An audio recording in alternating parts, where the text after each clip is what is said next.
Sesi mengaji, belajar Islam lebih dekat. Assalamualaikum warahmatullahi wabarakatuh.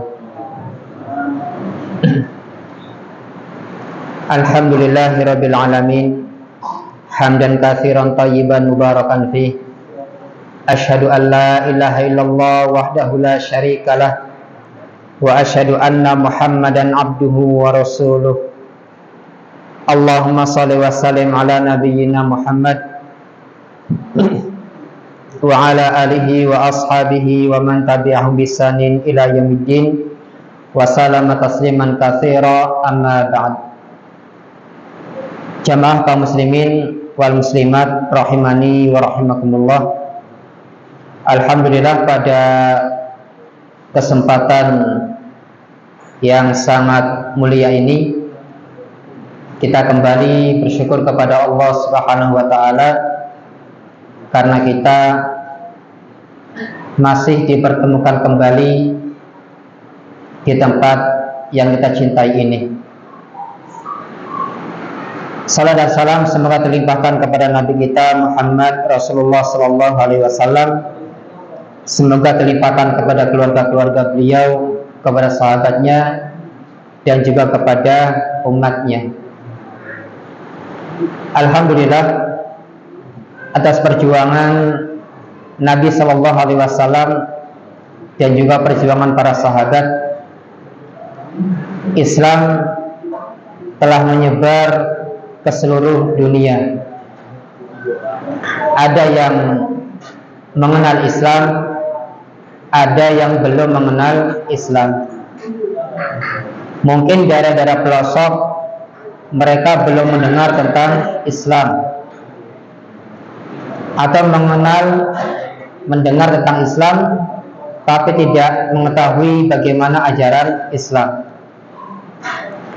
Dan di Indonesia ini alhamdulillah banyak sekali ulama-ulama Indonesia, ustadz-ustadz Indonesia, dan tersebarnya buku-buku itu adalah ilmu tentang agama yang kita mengambil dari orang-orang yang akidahnya lurus. Jangan sampai kita mengambil ilmu agama dari orang yang akidahnya menyimpang.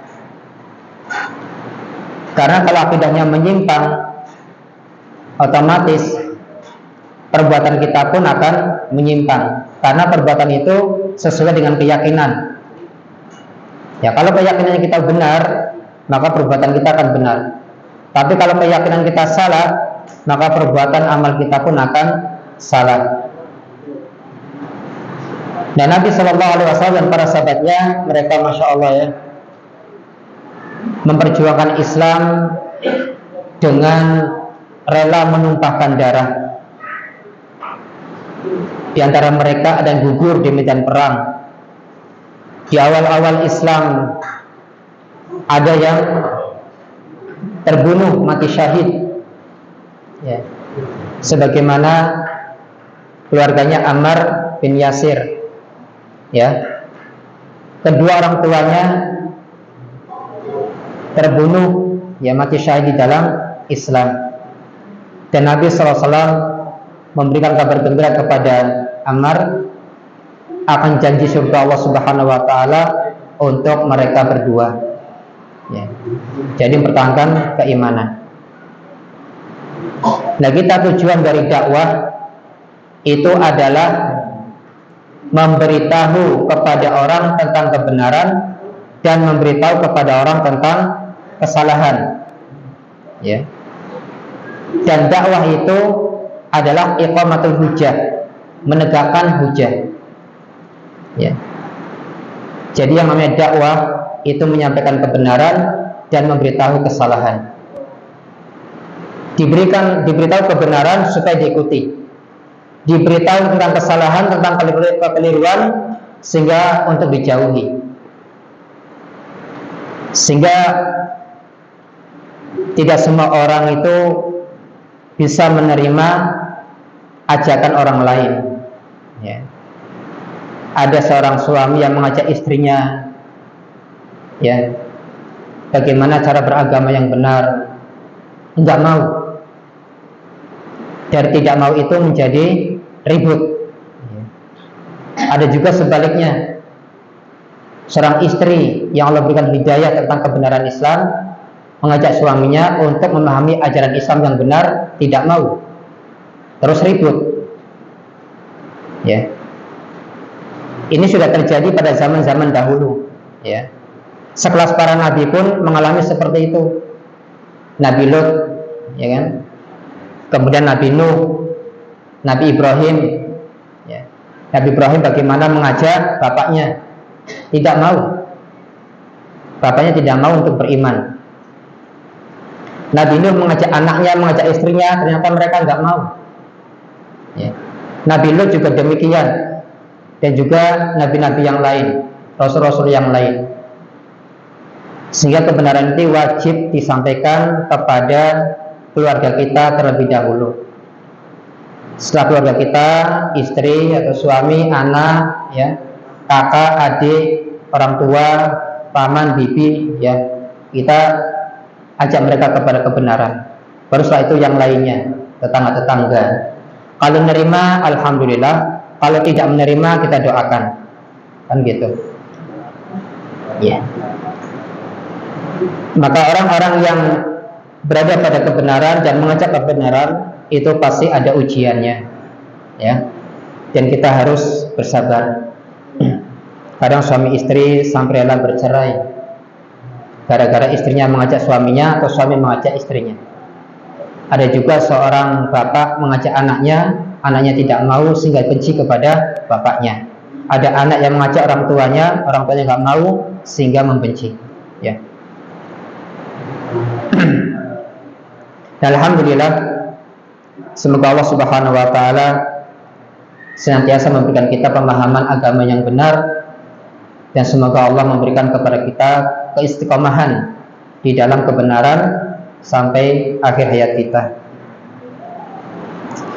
Ya jamaah sekalian rahimani wa rahimakumullah,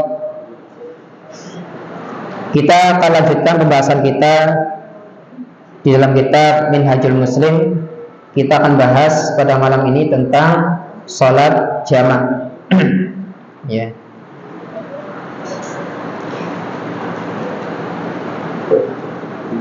Di sini beliau menyebutkan tentang hukum sholat jamak.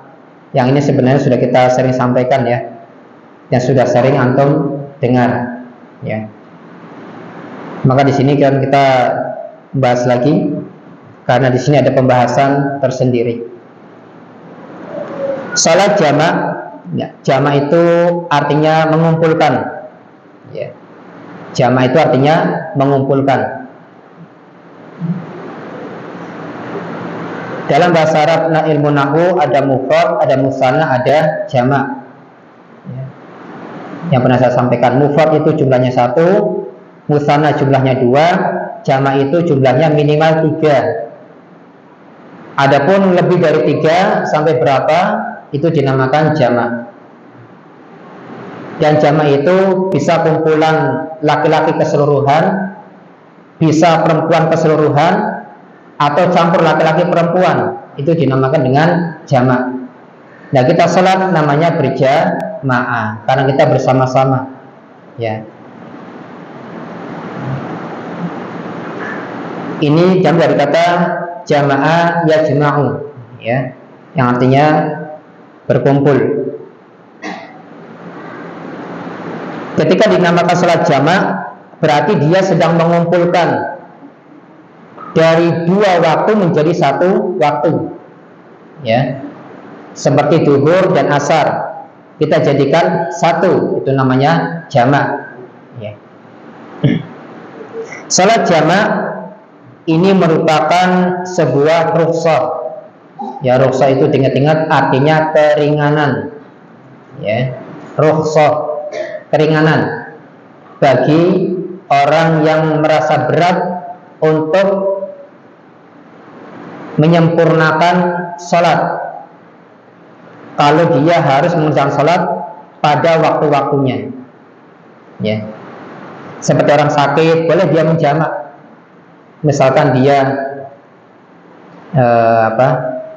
habis maghrib misalkan, sakit mau dioperasi, sadarnya itu mungkin jam 3 pagi ya. Maka dia sholat, sebentar dok, tak sholat dulu.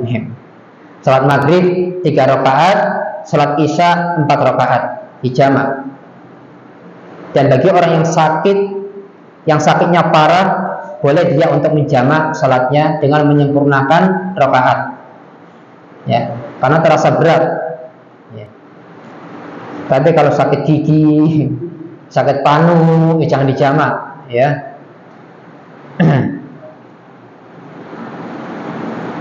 Salat jamak merupakan sebuah ruksa keringanan yang boleh untuk dilakukan. Dan ini ada pembahasan bolehnya untuk menjamak salat ketika terjadi hujan yang sangat lebat. Jadi antum berada di masjid, salat maghrib, ya. Kemudian ketika salat atau sebelum salat itu hujan deras, lama. Boleh bagi seseorang untuk menjamak sholat setelah sholat maghrib selesai, nanti qomat, kemudian sholat isya. Tentunya menyempurnakan jumlah rakaat. Maghrib 3, isya 4. Ternyata ketika masuk waktu isya, hujan selesai. Apakah harus sholat? Iya. Harus sholat ya? Nggak usah. Tapi kalau ingin mendirikan sholat isya, tidak masalah, ya. Jangan sampai ini dikatakan ini ajaran baru, bukan, ya. Ini memang ada pembahasannya, ya. Lalu tiba-tiba jamak, emang ada apa ini, ya kan? Boleh. Ya. Salat jamak merupakan salat jamak merupakan sebuah ruksa keringanan yang boleh dilakukan. Kecuali di sini, kecuali menjamak 2 salat zuhur, yaitu salat zuhur dan salat asar pada hari Arafah, di Arafah, serta menjamak 2 salat isya, salat maghrib dan salat isya saat bermalam di Muzdalifah. Ini bagi orang yang menunaikan ibadah haji, ya. Jadi dia boleh untuk menjamak salat, ya. Ya, saya belum pernah ke Muzdalifah, ya. Muzdalifah kan nama perempuan ini. Nah, ada yang namanya Muzdalifah? Ya. Ada mati di Mina yang sudah pernah haji, siapa? Nah, nggak usah ngacung dapat pamer. Ya. Yang sudah haji, kalau ingin tahu detailnya tentang masalah haji, tata caranya, ya bisa langsung kepada orang yang sudah mempraktekkan, ya. Kalau saya kan belum, cuma teori kok, ya. Mudah-mudahan suatu saat insyaallah berangkat bareng-bareng naik sepeda.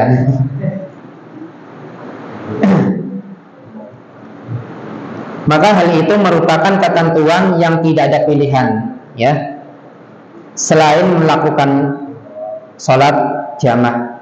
Ini boleh, ya, dilakukan sholat jamak ketika pada hari Arafah atau ketika seseorang bermalam di Muzdalifah, ya.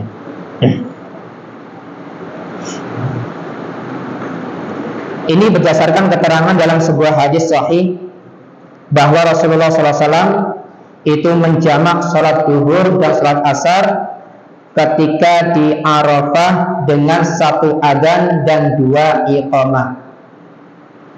Jadi ketika orang itu menjamak, maka cukup dengan 1 adzan, 2 iqamah. Untuk pembeda, ini sholat zuhur, ini sholat asar, ya. Ini pernah dilakukan oleh Nabi SAW ketika di Arafah, ya. Dan para sahabat pun, mereka adalah orang-orang yang sebaik-baik mengikuti petunjuk dari Nabi SAW. Ada dalam sebuah hadis, wa akhiral hadi Muhammadin SAW. Sebagai petunjuk adalah petunjuk Nabi Muhammad SAW. Jangan meyakini, ya, ada petunjuk yang lebih baik daripada petunjuk Nabi Muhammad. Nah, ini kalau keyakinan seperti ini termasuk pembatal keislaman. Ya, jadi orang meyakini ada hukum yang lebih baik daripada hukum Nabi Muhammad SAW, hukum Islam, dan ada petunjuk yang lebih baik dari petunjuk Nabi Muhammad SAW, ini termasuk pembatal keislaman. Ya, maka hati-hati. Ya.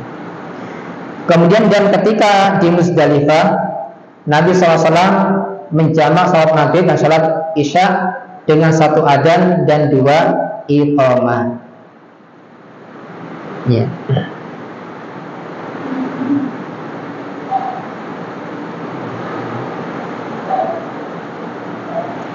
Kemudian di sini yang kedua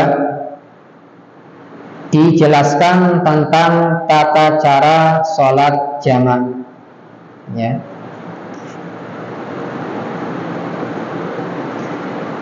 Beliau Syekh Abu Bakar Jabir Az-Zazairi rahimahullah ta'ala, dia mengatakan, adapun tata cara menjamak sholat ialah bahwa musafir hendaklah menunaikan sholat duhur dan sholat asar dengan dijamak. Kalau ada sebuah keringanan, ada rukhsah, maka ambil. Ya, sebagaimana antum ketika puasa, sakit, lemas, kalau dilanjutkan bahaya, boleh dia berbuka puasa. Ya, daripada paksa-paksakan sampai maghrib, padahal baru duhur, ya kan? Udah lemas, sudah ini ya, mukanya pucat, bibirnya putih, ya kan? Maka lebih baik dia membatalkan puasanya. Ya. Tapi ada juga orang yang sehat ini, nggak sakit, nggak puasa. Ya. Iya. Padahal ancamannya berat Pak bagi orang tidak puasa. Ya. Apa ancamannya?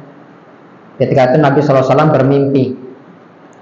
Di dalam mimpinya itu ada orang yang digantung, kaki di atas, kepala di bawah.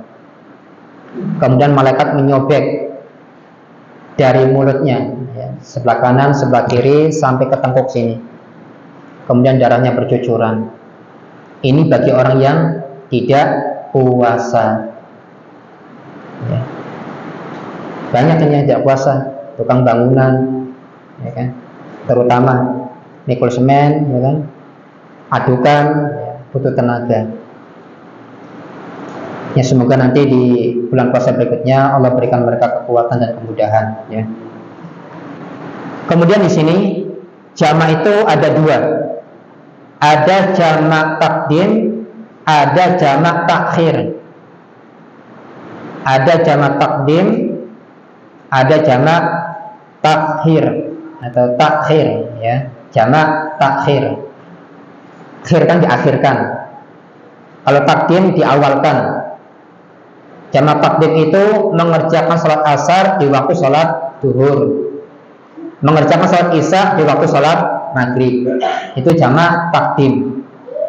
Kalau jamak takhir itu mengerjakan sholat duhur di waktu asar, mengerjakan sholat maghrib di waktu isya. Ya, ini biasanya bagi orang yang terasa berat untuk melakukannya di perjalanan, sehingga dia nanti ajalah sholatnya diakhirkan. Ya, itu boleh, tidak apa-apa. Ya. Jika jamak takdim, maka dia menunaikannya pada awal waktu sholat duhur. Sedangkan jika jamak takhir, maka ia menunaikannya pada awal waktu sholat asar. Atau menjamak sholat maghrib dan sholat isya, baik jamak takdim maupun jamak takhir, dengan melaksanakan keduanya pada awal waktu masing-masing dari keduanya. Ya, jadi seperti itu tentang jamak takdim, jamak takhir.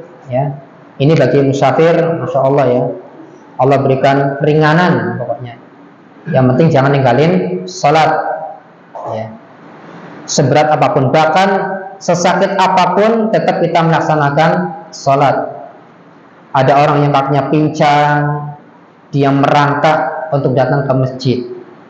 Ya, karena begitu agungnya, besarnya pahala sholat di masjid. Ya, kan kita pernah lihat video-video di negara mana itu saya lupa, ya, bapak-bapak yang matanya buta, dia dari rumah ke masjid itu tidak ada yang mengantar, dia pakainya tali. Pernah lihat ya? Pakainya tali, ya, sampai ke masjid. Padahal jaraknya lumayan jauh, ya. Ada juga orang yang tidak bisa jalan, minta diantar sama keluarganya untuk datang ke masjid, ingin sholat berjamaah. Lah ada orang yang badannya kuat, koker, lari maraton 45 km, ya kan? Masjidnya juga dekat sama rumahnya, ya kan? Pengen sholat di rumah aja. Itu kan untuk perempuan pas sholat di rumah. Berarti dia laki-laki soleha, ya. Kalau senang sholat di rumah berarti laki-laki soleha. Maka masjid dekat, datangi. Karena Nabi SAW memberikan kabar gembira kepada kita. Ketika Rasulullah SAW bersabda kepada para sahabat, bagaimana pendapat kalian jika di rumah kalian di depannya ada sungai, kalian mandi di sungai itu sehari semalam, setiap hari itu 5 kali, apakah ada kotoran? Para sahabat mengatakan tidak ada. Karena ketika Rasul sholat, maka dosa-dosa yang dia lakukan, dosa-dosa kecil, Allah hapus. Ya, misalkan sholat subuh, dari subuh sampai duhur kita berbuat maksiat, berbuat dosa. Ketika kita sholat duhur, maka dosa-dosa kita Allah hapus. Tentunya dosa-dosa yang kecil, bukan dosa-dosa yang besar. Kalau dosa-dosa yang besar dengan taubat, ya. Nanti sholat duhur selesai, sampai menjelang waktu asar kita berbuat dosa lagi, kita sholat asar, dosa-dosa kita terhapus kembali. Seperti itu terus. Lah gimana kalau ada orang tidak sholat sama sekali? Mambu, ya, bau, ya. Tidak ada pensucian, tidak ada penghapusan, tidak menghapus dosanya, ya. Sehingga para ulama mengatakan kalau dosa itu berbau, dia akan dijauhi oleh manusia, ya. Itu tentang tata cara salat jamaah.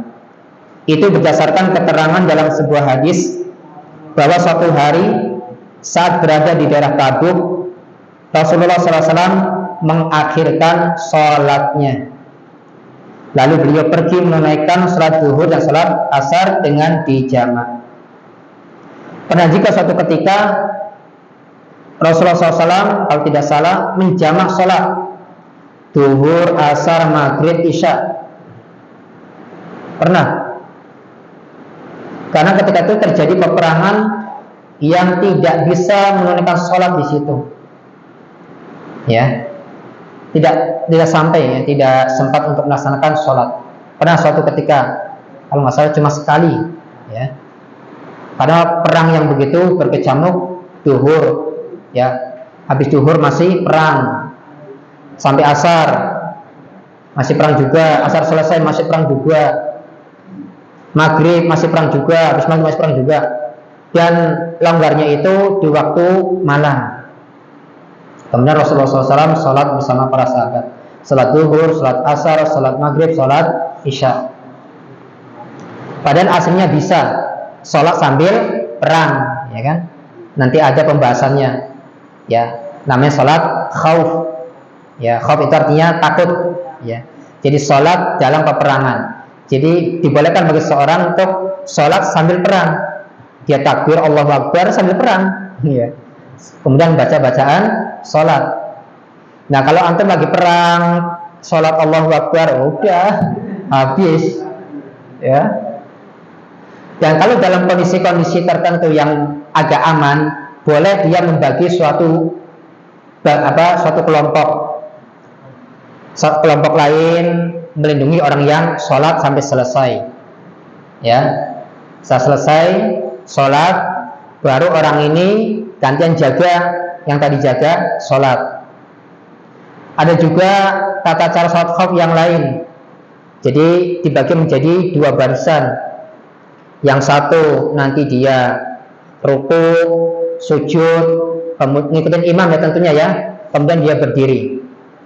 Nah, yang belakang nanti dia ruku, kemudian sujud, kemudian bangun.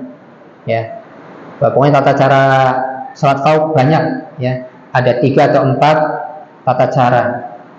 Ya, kita belum sebutkan di sini ya, nanti malah pusing. Ya. Insya Allah nanti ada pembahasannya sendiri. Dan di YouTube pun sebenarnya banyak tentang tata cara sholat khauf. Ya.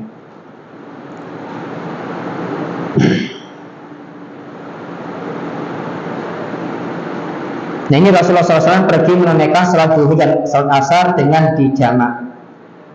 Lalu Nabi SAW pergi lagi menunaikan sholat maghrib dan sholat isya dengan dijamak. Di mana ketika itu Nabi SAW datang ke daerah Tabuk untuk berperang. Ya, berperang. Dalam peperang ada suatu peperangan sebelum dua pasukan itu saling menyerang, kadang terlebih dahulu didahului dengan duel. Namanya Ghazawat, duel 1 lawan 1. Ya. Sebagaimana perang Badar, ya. Maju beberapa orang, ya. Duel. Pokoknya tidak ada yang boleh untuk ikut campur sampai siapa yang terbunuh. Ya, duel. Langsung gimana kalau duel? Perang, ya kan? Pedang sama pedang. Aduh. Udah bagi orang beriman tidak ada rasa takut. Karena Nabi SAW ketika sudah bersabda jaminnya surga, sudah bismillah. Mati masuk surga, hidup dengan luka-luka, ya, nanti menjadi saksi di akhirat bahwasanya dia pernah berjuang, pernah berjihad, ya. Pokoknya para sahabat itu kalau sudah ada kabar gembira dari Rasul, semangat, ya kan, jaminnya surga. Lah kita ini di Al-Quran dijelaskan tentang jaminnya surga, dalam hadis pun kabar tentang surga. Oh yang ditantang-tantang baik, nggak ada rasa semangat pengen masuk surga. Salat tahajud ya enggak, salat duha ya enggak, Senin Kamis ya ditinggal, baca Quran ya kadang-kadang, ya. Oh yang itu nyantai-nyantai seolah-olah kita itu dijamin masuk surga sudah. Masya Allah. Ya, semangat, ya. Salah satunya ini menuntut ilmu, ya, jalan mudah menuju surga. Padahal dalam Al-Quran dikabarkan surga itu seluas langit dan bumi. Bahkan bisa lebih dari itu luasnya, ya. Oh ya ini anteng-anteng enggak Pak? Diam-diam aja, ya. Nggak ada rasa semangat ingin masuk surga.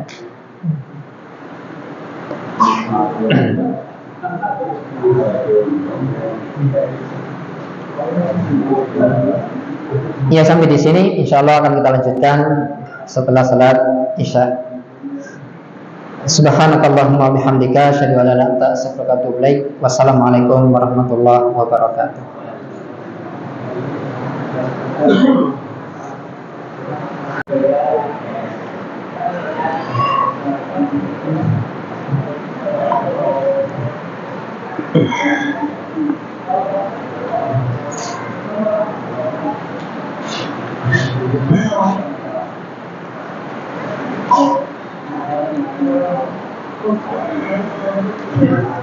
Assalamualaikum warahmatullahi wabarakatuh.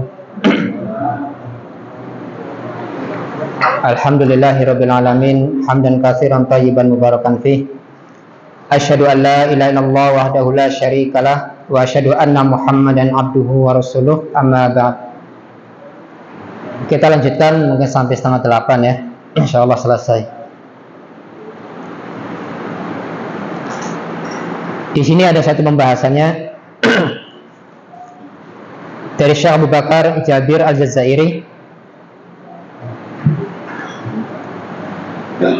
Dibolehkan bagi penduduk sebuah daerah untuk menjamak antara sholat maghrib dan sholat isya di masjid pada malam di mana hujan turun dengan sangat deras.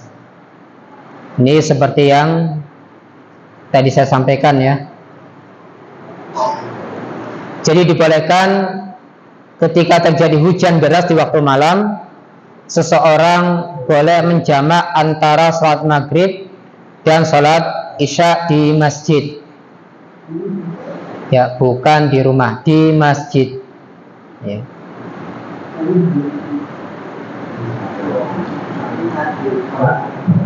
Ah, ini baru. Udah, ini yang mati tadi. Ya. Makanya kan nggak nyala. Ya. Hitam terus.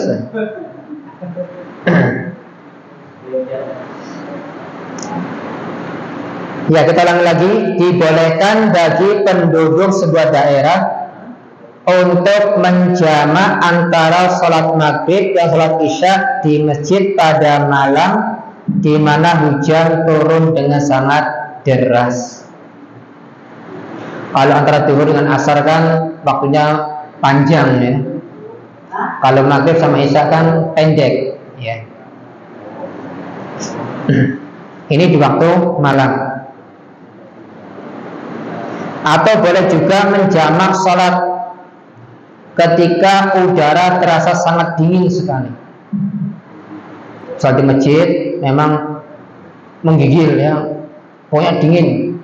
Sampai baca Al-Fatihah tuh sampai alhamdulillah ya, gitu. Dingin ya. Dia boleh untuk menjamak sholat ya dalam cuaca yang sangat dingin sekali. Di sini juga disebutkan atau ada angin yang berhembus sangat kencang. Ya, juga disebutkan di sini ada beberapa sebab seseorang itu boleh menjamak sholat di masjid untuk menjamak sholat maghrib dan sholat isya. Yang pertama, ketika terjadi hujan yang sangat deras. Ya. Yang kedua, udara yang sangat dingin. Yang ketiga, angin yang berhembus sangat kencang. Yang mungkin angin apalah ya. Mungkin merobohkan tanaman atau apa, pokoknya angin sangat kencang. Dan itu kalau seseorang ya habis sholat maghrib pulang, kemudian datang lagi ke masjid ketika isya, bisa membahayakan ya. Ini beliau sebutkan ya. Alasannya di sini kata beliau, jika hal itu akan menyulitkan mereka kembali lagi ke masjid saat waktu sholat tiba, ya, menyulitkan bagi mereka. Jadi sholat maghrib, ya cuaca dingin atau angin berhembus kencang atau hujan sangat deras, sholat maghrib di sini kemudian pulang, dia sangat sulit kembali untuk ke masjid ketika tiba waktu isya. Ya. Maka pada waktu kondisi seperti itu boleh untuk menjamak sholat ya. Jadi ada pembahasannya ini. Jadi orang yang tidak paham nanti kaget. Nah, ini habis sholat maghrib berdiri sholat isya. Nah, emang kita musafir? Tidak, kita mukim ya. Ternyata ada pembahasannya untuk dijamak sholatnya ya. Itu kalau kata beliau, kalau menyulitkan bagi mereka datang lagi ke masjid. Mungkin kecuali ya orangnya itu ya semuanya yang sholat maghrib di masjid tidak ada yang pulang, mungkin ada pengajian seperti ini misalkan ya. Nggak mungkin kan pulang, ya ada yang pulang ada yang enggak ya.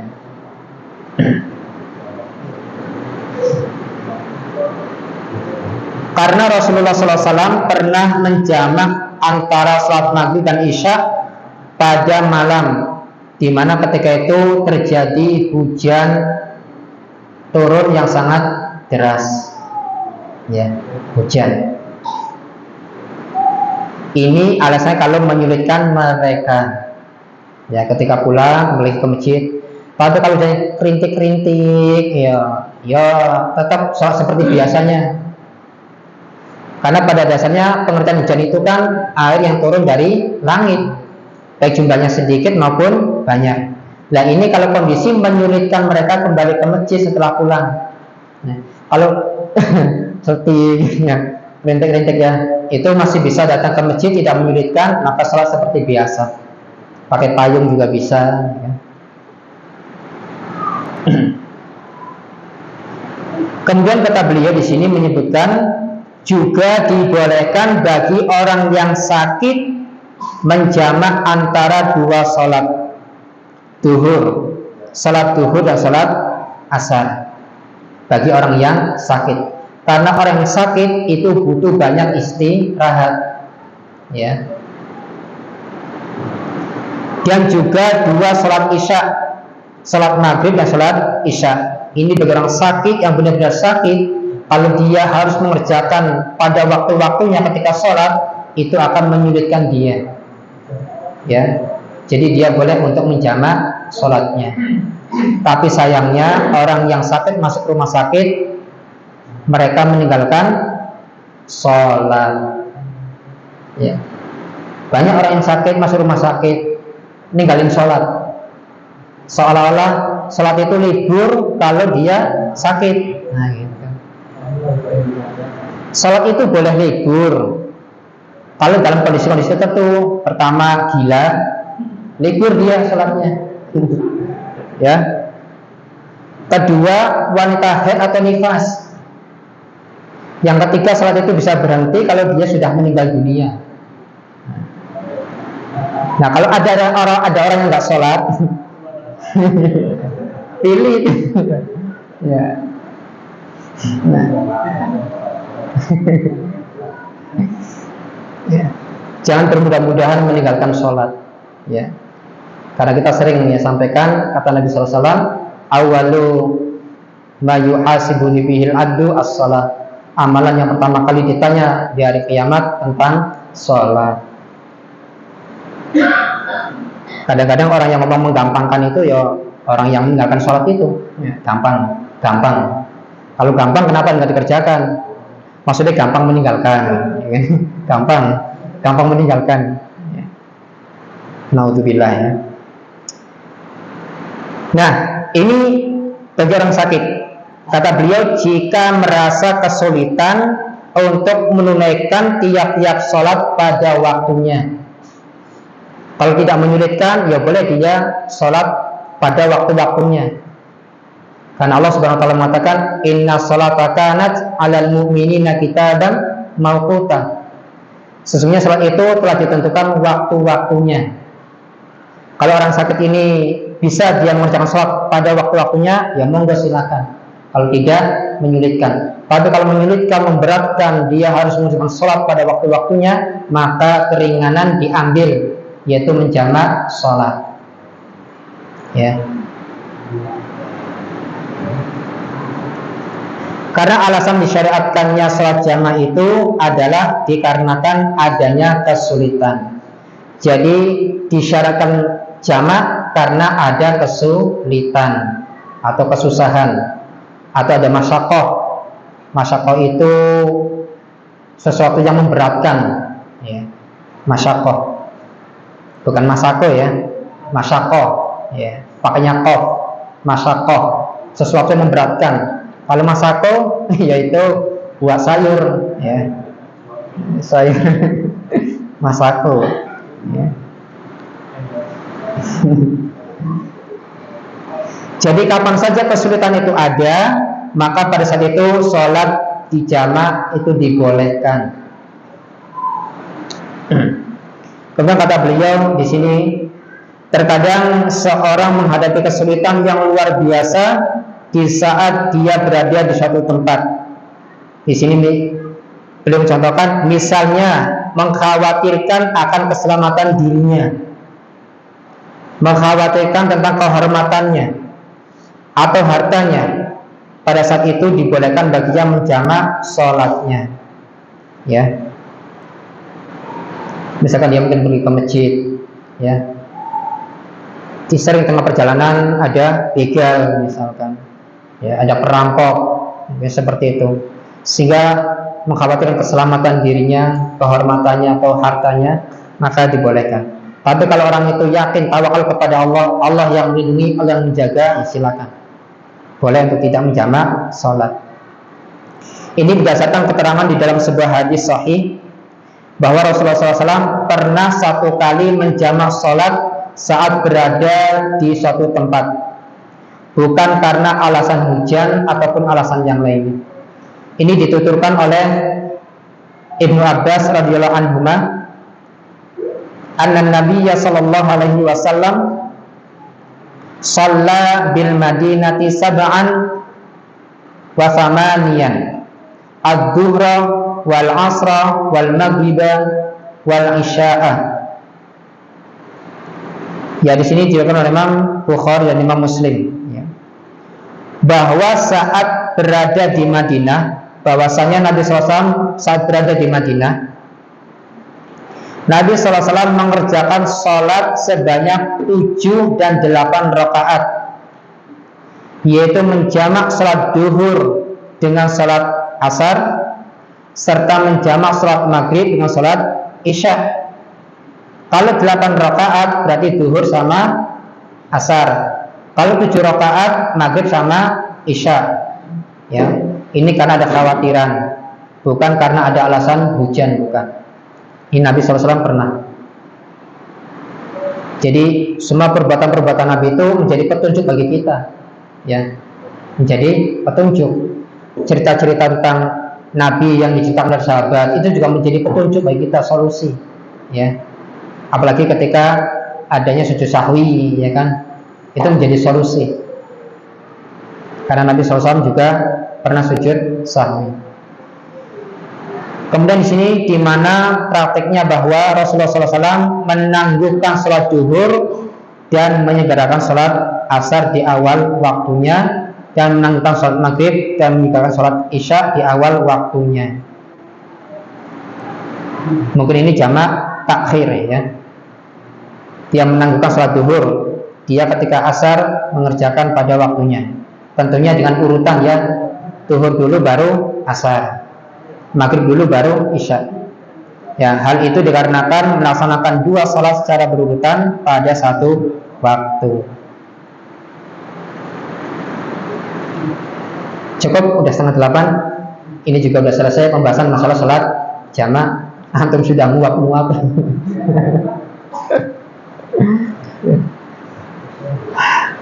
Nggak ada pertanyaan? Alhamdulillah. Ada nggak? Monggo. Waalaikumsalam warahmatullahi wabarakatuh.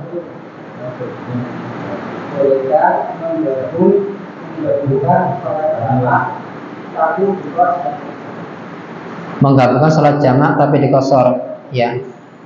Jamak dengan mengkosor itu boleh bagi musafir, ya. Bagi yang mungkin nggak boleh. Jamak seperti biasa, menyempurnakan rakaat. Lalu kalau musafir dia boleh menjamak, mau jamak takdim, mau jamak takhir, dia boleh mengkosor. Boleh.